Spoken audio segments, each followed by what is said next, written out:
खाने में ॻोठाणनि पारां ज़मीन जा खाता तब्दील करण ख़िलाफ़ एहतिजाज कयो वियो। अब्दुल गफ़ार मस्तूई दाईंदे ॿुधायो त असिस्टेंट मुख़्तियारकार अब्दुल हक मक्सी, तपेदार अब्दुल रहीम ब्रोही ऐं कोटवार एहसान अबड़ो मिली भगत करे 73 एकड़ ज़रई ज़मीन जे खातनि में फेरफार कई आहे।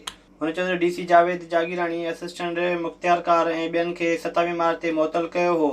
ॻोठाणे मुताबिक़ त DC जे आर्डर बावजूदि को बि क़दम न खणंदड़ AC अमीर अली मीरानी ख़िलाफ़ कार्रवाई करे इंसाफ़ कयो वञे।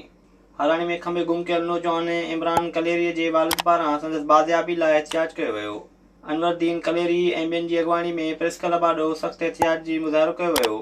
हुन मौक़े ते इमरान कलेरी जे वालिद चयो त संदसि पुट खे खंबे गुम करे 20 ॾींहं गुज़री विया आहिनि, पर संदसि कुझु बि ॾस पतो न पियो आहे। अनवरदीन कलेरी मुतालबो कयो त संदसि पुट इमरान खे आज़ादु कराए असांजो इंसाफ़ कयो वञे। सकरन में समाजी तंज़ीम तरफ़ां कोरोना वायरस बाबति जागरूकता रैली कढी वई।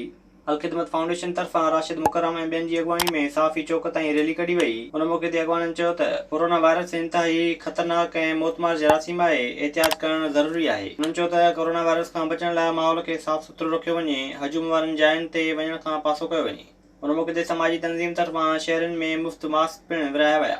कोडी जे वेझो सोलंगी बिरादरी पारां बिजली काटण ख़िलाफ़ एहतिजाज कयो वियो। ॻोठ हाजी बख्शू ख़ान सोलंगी जे रहवासियुनि मोहम्मद सिद्दीक़ सोलंगी ऐं ॿियनि चयो त लाइनमैन हनीफ़ सोलंगी, एजाज़ भट्टी संदन ॻोठ जी बिना जवाज़ बिजली काटी आहे। हुननि चयो त लाइनमैन खान हर महीने 20,000 रिश्वत घुरनि था, न ॾियण ते बिजली काटी वई आहे। ॻोठाणनि मुताबिक़ त लाइनमैन ऐं ॿियनि ख़िलाफ़ कार्रवाई करे संदन ॻोठ जी बिजली बहाल कई वञे। ॾाइरकीअ में शागिर्दनि पारां यूनिवर्सिटियुनि जी नाइंसाफ़ियुनि ख़िलाफ़ एहतिजाज कयो वियो। अयाज़ ख़ान शहर, नसरुल्लाह कलादी, मीर हसन लाशारी ऐं ॿियनि चयो त सिंध जे तालीमी इदारनि अंदरि इंतिज़ामिया तरफ़ां शागिर्दनि सां थींदड़ नाइंसाफ़ियूं वधंदियूं पियूं वञनि। हुननि चयो त मेरान यूनिवर्सिटीअ जे शागिर्द शायान शाह जे मौत जी ज़िम्मेवार यूनिवर्सिटी ऐं ट्रांसपोर्ट इंतिज़ामिया आहे। अॻवाननि मुताबिक़ त शागिर्दनि जा जाइज़ मुतालबा पूरा करे खेनि बुनियादी सहूलियतूं पिणु ॾिनियूं वञनि। सकरन ऐं मेड़ में शागिर्द जदोजहद जो ॾियारो मल्हायो वियो। सकरन में सिंध स्टूडेंट काउंसिल तरफ़ां अयाज़ परयाड़ सागर जतोई जी अॻवानी में शागिर्द सियासी सुजाॻी मार्च कयो वियो। मेड़ में अवामी जमहूरी पार्टी ऐं सिंध स्टूडेंट ऑर्गेनाइज़ेशन पारां तक़रीब कोठाई वई। हुन मौक़े ते हक़नि लाइ जदोजहद कंदड़ शागिर्दनि खे भेटा ॾियण लाइ केक पिणु काटियो वियो। अॻवाननि जो चवणु त शागिर्दनि खां क़ौमी सियासी जदोजहद जे मैदान में पंहिंजो हक़ फुरियो वियो आहे। हुननि मुताबिक़ त शागिर्द सियासत तां पाबंदियूं ख़तमु करे शागिर्द यूनियनूं बहाल कयूं वञनि।